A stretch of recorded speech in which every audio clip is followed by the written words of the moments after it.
Muito bem. Essa paciente chegou indicada também de uma dentista que foi aluna, hoje trabalha comigo. E essa paciente, ó, tem o desgaste todo das oclusais. Peço cefalométrica, que é um assunto interessante também para ver a inclinação dos centrais. E como a gente percebe, ó, ela tem um desgaste exagerado. Desgaste exagerado, até então, ok, vamos posicionar a mandíbula dela, fazer um aumento de dimensão, recuperar essa dimensão perdida. Pela pouca idade, olha esses caninos dela, gente, é muito detonado.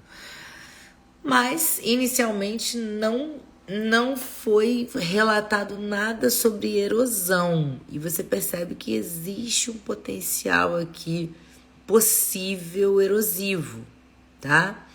Aí, o que a gente vai? Pro questionário. Lembra do questionário?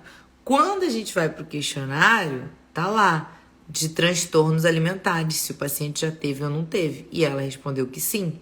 Então, houve um transtorno alimentar, houve um grau erosivo, mas se a gente não aplica questionário, a gente perde essa informação.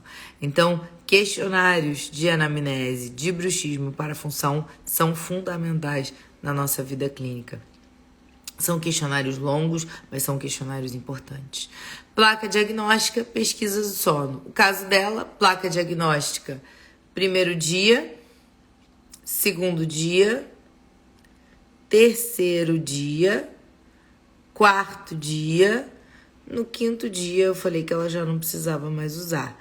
Ela já tinha um desgaste considerável. Ó, tu consegue ver até os movimentos que o paciente faz na placa diagnóstica, tá bom? E o pH de saliva, já que no questionário havia uma questão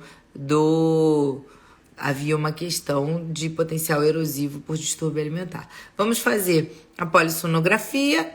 Feita a polissonografia, ela não tem uma apneia considerável, mas tem um sono leve, o que era de se esperar para uma paciente que apresentava esse grau de bruxismo e esse grau de perda dentária. Então, o legal é que a placa diagnóstica, ó, ela fez a placa superior. Pode ser superior ou inferior.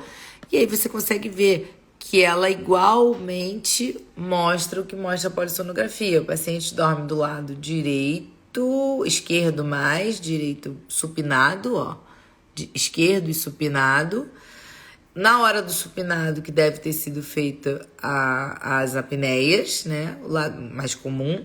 O lado esquerdo, ela apoia, então, do lado esquerdo, vai ranger mais pro lado direito. É onde vai ter o maior desgaste da placa diagnóstica, tá? E aí, o que a gente já de cara faz? Mudança de hábito do sono.